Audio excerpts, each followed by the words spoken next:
Hey, I got a question for you. Are you an active B2B consultant?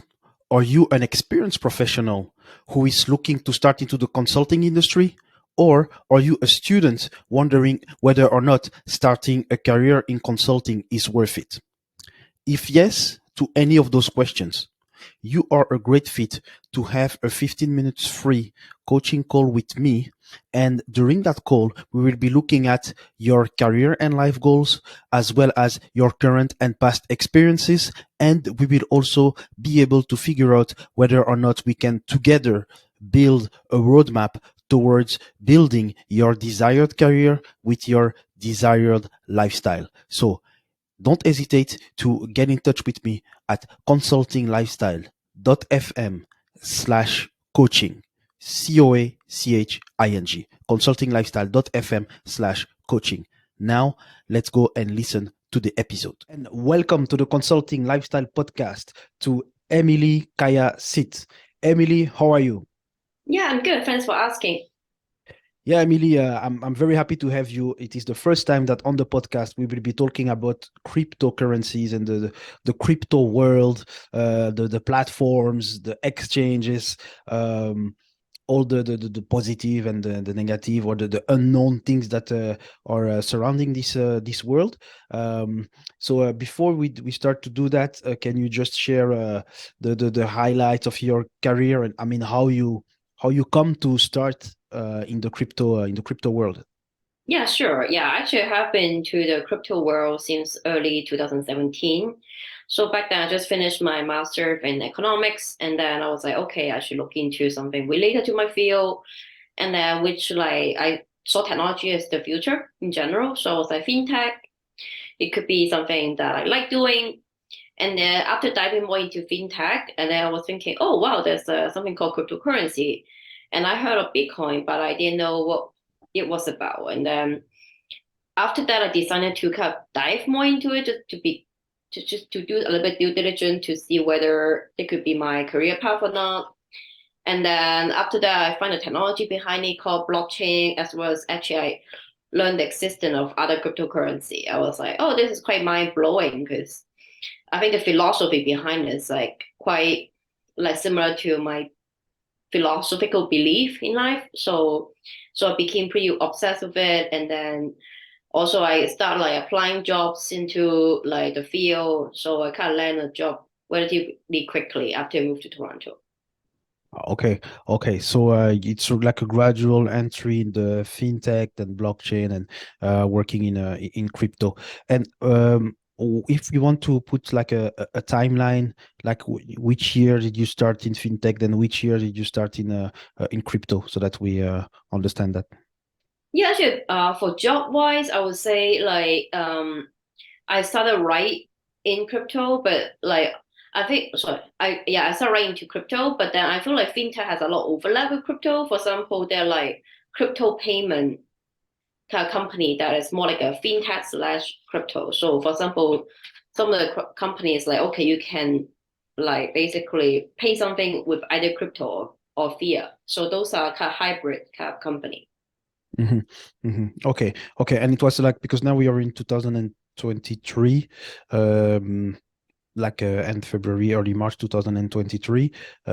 When we so when you started to write, is it like 2018, 2019, 2007? 17 actually, 17. So 2017, it like was 6 years ago. Okay, so yeah, six six years years ago you ago. started to write. Um, it started actually, it's kind of started to become known also, crypto, maybe Bitcoin, at least. And then we have had like some periods of you will maybe explain that, like bear and bull and bear. I think bull is when it goes up, uh, and Mhm. then you, after writing, so did you start to work for an exchange or a company that has a coin? I don't know how to call it, but like a a crypto manufacturer, if I can say it like that. Oh yeah, I think yeah, totally makes sense. So basically, I started when the market was lukewarm. So early 2017, and then everyone kind of heard a little bit about Bitcoin, but a lot of people didn't heard of like didn't hear, they didn't know the existence of like other cryptocurrency like I did. So I figured there could be an opportunity, and then so by the end of like 2017, so it's a couple months into my work, and then the price actually has been riding up and up. So there was an increasing amount of interest. People got flooded into it, and then it was pretty overwhelming. And then everyone just like suddenly developed an interest, and then I think it peaked around end of December of 2017 or beginning of like 2018. So back then, there was a lot of like money flooding into like the so-called ICO, initial coin offering. The initial Hmm. coin offering idea is similar to IPO, but instead of buying like a company just listed on the stock market, you buy these tokens, which are the value is more speculative because the value is mostly supported by speculated value of the company. So Hmm. because some of them they are just like few months old, so there's not much value or like revenue or something that you can track to support the value. And then I think from like 2018, the interest gradually slowed down. The market actually collapsed or very, very quickly. And then a lot of people, their coins all of a sudden from very high value became like zero. And then a lot of people didn't have enough time to exit. And then I think by end of 2018, basically interest has died down. So that was Hmm. a very, very bear market. And then 2019 was also very bear. And then a lot of people start kind of telling me that like I should stop like basically hanging out in the playground. I should get a real job or whatever. Like they just think that this is something like a dream. Your dream has finished. and Yeah. then and then 2022 actually there was something called decentralized finance that was invented. I wouldn't say I shouldn't use the word invented because the idea has been kind of behind it for a while, but then it Yeah. all suddenly became a thing and people start to get very interested in it. So the people who got very interested, very first wave of them called DeFi degen. So they start to kind of like try different platform, and then whenever you're using the platform, you are minting the token too. So the token that you mint can be sold for money. So back then the return is very, very lucrative. For example, you can just put some money for other people to borrow on a lending borrowing platform. On top of the interest that you're getting, you are also mine like mining a lot of token from it, which is called yield farming. And then from the yield farm, you can basically make very attractive income. So there Hmm. was a lot of DJ kind of flooded to do so. So I And think that what you just explained, sorry to yeah, interrupt, but what you just explained is the decentralized finance. yeah. So Okay. 2022 is a decentralized finance year. So Hmm. it's like in the crypto world, it's always a narrative. Like I would say 2020 21 is more like NFT. So the end of 2021 is definitely more NFT, but then they also like GameFi and all those ideas, but it's usually wave by wave. Okay. But So what you are 2022 saying, was yeah, sorry to interrupt, just to make sure, because there are some like technical term. Um, you started like in got started getting involved in 2017, so you have seen those different waves, yeah, and what you're explaining is that inside the crypto world there are trends or waves, and like 2 years ago, 2021, it was more like NFT. People were flocking towards buying or selling NFTs, and last year it was more the decentralized finance where you have the lender, the borrower, um, something like okay, transactions that are less controlled by, if I can understand it, like controlled by banks or yeah, controlled exactly. Yeah. centrally. Okay, okay, good, great. So there is just one thing where I want to go back, and maybe that's more related to your career.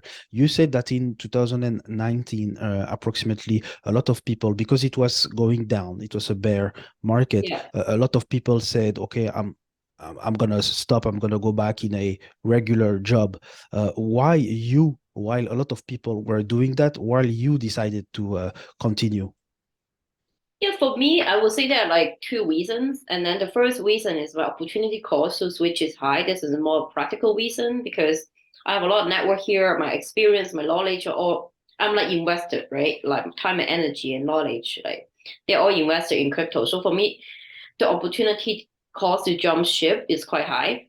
Secondly, I do believe in the future of it. And then as much as like I do not like the volatility of the career path as well, because I feel like if you were in crypto, you have to automatically sign up for a more unstable life.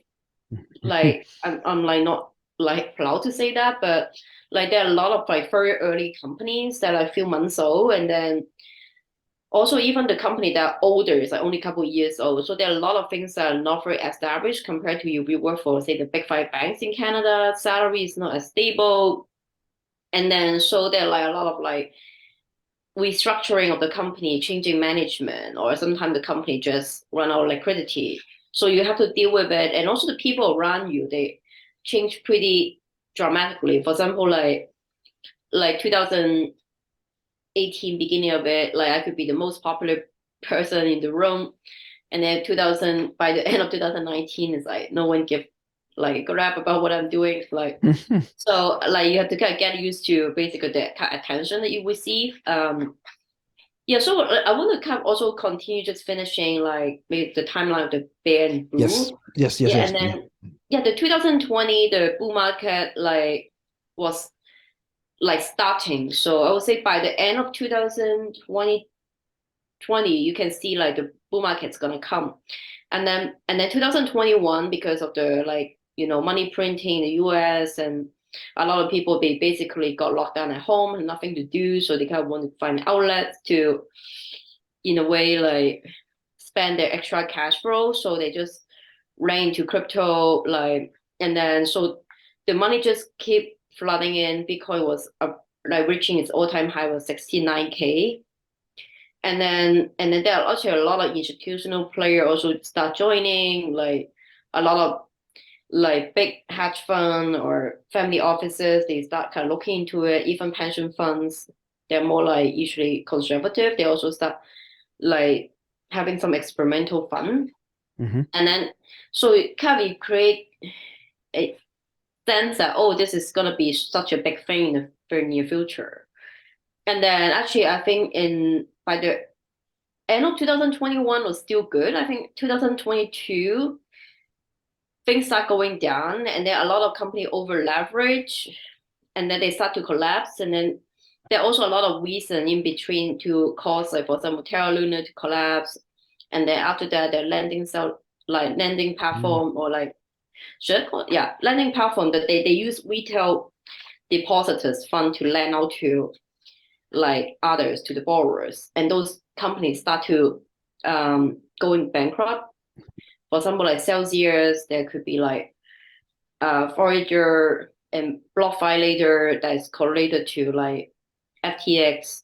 And then 2022 was the most terrible year for the crypto industry because of a lot of like gambler mentality kind of players, right? For example, like Sam Bankman-Fried, he used a customer fund to basically like leverage really high risk kind of investment, and he lost everything. And then yeah, he is literally more like a gambler because like if you use investors' money to do stuff like that, it's already not good. But if you're like using depositors' money, that is even worse. Hmm. So the confidence level is all-time low in crypto. And then the bottom was around 16K, I think, for Bitcoin. And now it's like from what I observe, it's slowly recovering, but I can never say something precisely about Yeah. the current situation. Okay. Okay. And so far, like the first 2 months of 2023, are there like a continuation, or are they still like a continuation of 2022, or I would do say it's it's better because I heard that in Asia, the like economic activities there is different than for example in North America. I think in North America is hitting more like recession. There are a lot of layoff for like all these tech companies. Mhm. I think in Asia is better, and then there are also like some good policy that's from Hong Kong. For example, they are trying to regulate the crypto world, so they kind of wanted to be the hub for crypto companies. So there are like some good news. So the market has recovered a bit, and then so a lot of people was questioning whether it's like a fake bull or is it actual bull, and then for now it's relatively stable. It's not like super high, but it's not as bad as like 2022, and people Okay. recover a little bit from all the scam from like FTX and Mhm. other Okay, companies. great. And yeah, it's a young industry, so of course it's kind of a kid or a teenager, and it's just growing.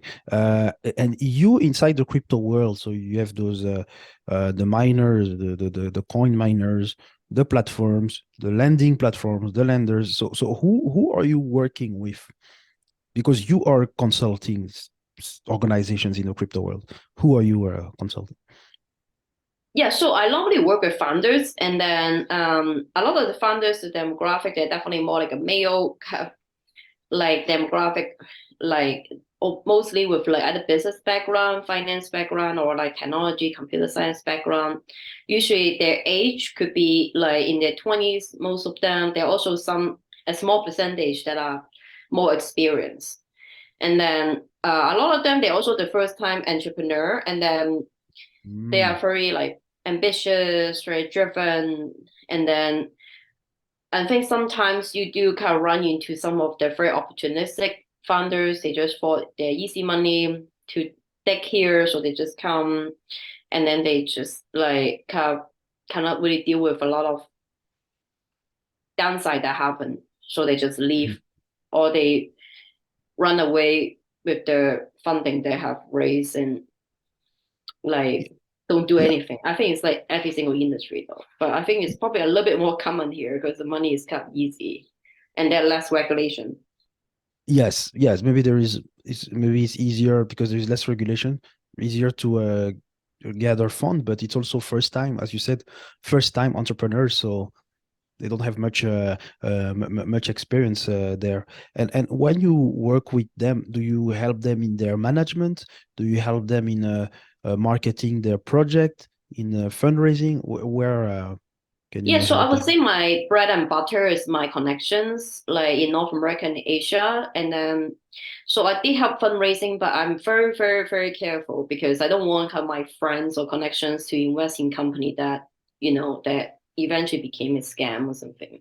So anything related to money, I'm extra cautious. Definitely learn from the mistake that I made. And then I think if you really want to have like help fundraising, you need to do very, very intense due diligence. You do like also like ideally know the founder for a while, so you know kind of the personal characteristic they have. Some of them they don't have ill intention, but they may not understand themselves that well. They think that they can do something big, but then maybe their ability is not at the same level. So they're Mhm. not as realistic, I would say.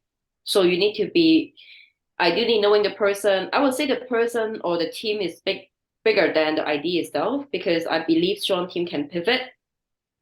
And then I think pivot in this industry that's very fast moving is crucial. And then on top of it, also help like marketing and then business development. Like I sometimes do like advice on operation because I also know a lot of like lawyers or like offshore company like registration like help company to register offshore and stuff like that. I have like quite a lot of experiences designing crypto economics. I don't think I can do the development work, but other than that, I think I can touch at least the surface of it. Mhm. So that's good. That's important. As two things that are very important that you said. So you are kind of a connector. You're able to put people and organizations together for a project or for a purpose.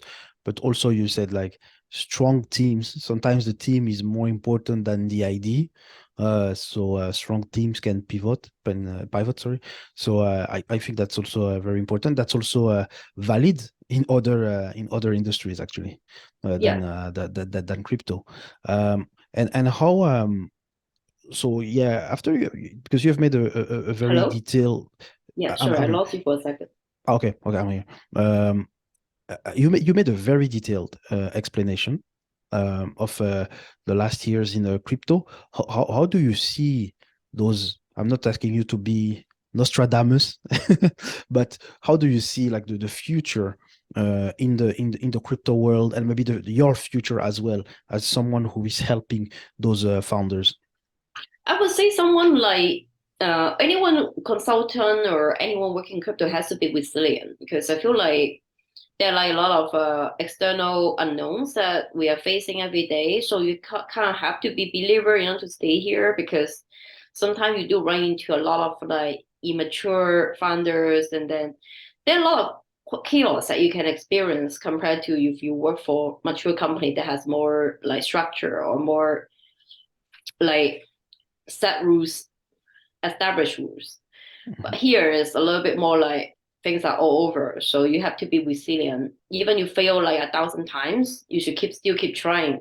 As long as you're not exiting the game, you're not like failing. And also I personally think if you see a company not succeeding or no chance to succeed, or you just don't see eye to the founder that you're working with, I think it's better to quote unquote fail early instead of keep dragging. I think keep dragging for me is not gonna help. Yeah, failing. So some people call it failing forward, or it's better to just fail, try and fail, and decide, and then go towards the next Yeah. idea or the next project. Okay, that's great. So you yourself, I assume that you yourself has you have invested in crypto. So you, when you see those bull and bear market, are you like in the long term game? So you stay quiet, you don't panic, you don't panic when it goes down, you don't get over excited when it goes up. You are you that type of personality or? I think for me, everyone has different like Mhm. personality upbringing, and then I think for me, I'm not as greedy, but I'm more the kind of person who will panic. So at the beginning, I more invest my time. For example, you have a project called ABC Coin, and I'm helping you, and I believe my expertise can bring you a lot of value, and in turn, you give me like some sort of token as a compensation. So for me, I'm like investing my time and energy and stuff, but not directly investing like my money. So this is also one form of investment. And then I feel like after time, I get to learn to react a little bit less to the market. And then it's very difficult though. I think as human being, like you're affected by the surrounding. And then if Mhm. everyone tell you your Bitcoin should go to zero, and then mentally you will be a little bit affected, although you believe in it. Like so I think you have to surround yourself with like someone who shares similar vision in life. That Mhm. will make the whole process easier.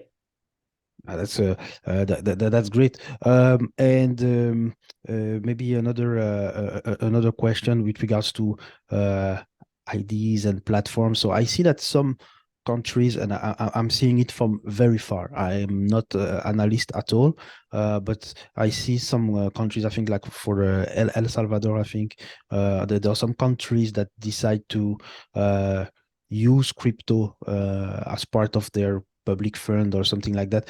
But do you see that it could be? I'm not asking you if you think it's great idea, bad idea, but do you think it's something uh, that can happen in the more and more in the future? Like you could see some countries thinking, okay, my currency is low, maybe I will use crypto, or yeah, maybe I will use a crypto, a coin, um, to manage my public funds. Yeah, actually, I also see that's one thing is like a lot of country they're launching their own stable coin. It's like bank stable coin, central bank's digital currency. So they kind of still want to own the power because if you're using Bitcoin, then you basically give up the power. And there are a lot of countries that are definitely not down to do so. I think El Salvador is different because El Salvador is more like a smaller country and they are like not as strong in terms of economy yet. So they want to kind of diversify their like I would say reserve.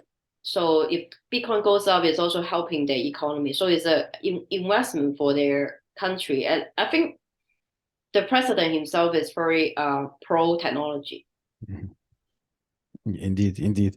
Excellent. So I believe that we have approached the topic on various angles. Is there anything that you think we have not talked about, or something that you would like to share that you haven't shared on the topic? Mm, I feel like for me, the maybe the last thing that I want to highlight is that this industry is very global. So I think that is a pro because you can get to work with people from all the different countries. Mostly it's remote work, so you don't have to worry about going to the office. Yeah, for me, I Okay. kind of like the perk. Okay, okay, excellent. So, if my last question would be for you, Emily, what does having a consulting lifestyle? When I say that, what does that mean to you? I think consulting lifestyle for me, like I can bring the best of my skill. I can basically utilize the best of my skill the most. And then also it also the chemistry between you and the founder or the company you work with is a lot more important instead of like you just getting like told what to do and achieve it. And I personally think this yield better personal growth and then also give you more freedoms in life. Okay, excellent, excellent. So, if people want to get in touch with you, whether they are a crypto founder or someone that just want to know a bit more about the crypto world, where can they find you? Yeah, actually I'm on Twitter.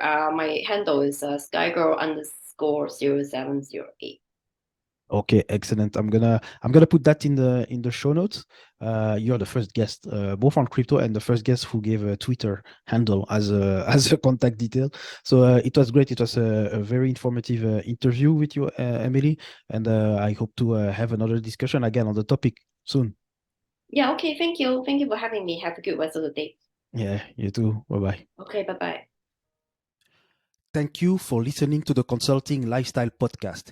If you have enjoyed the episode, leave a review on iTunes or one of your preferred podcasting platform. And if you want to further our relationship, please join our community. Our community is available at consultinglifestyle.fm/community. Looking forward to keep in touch with you.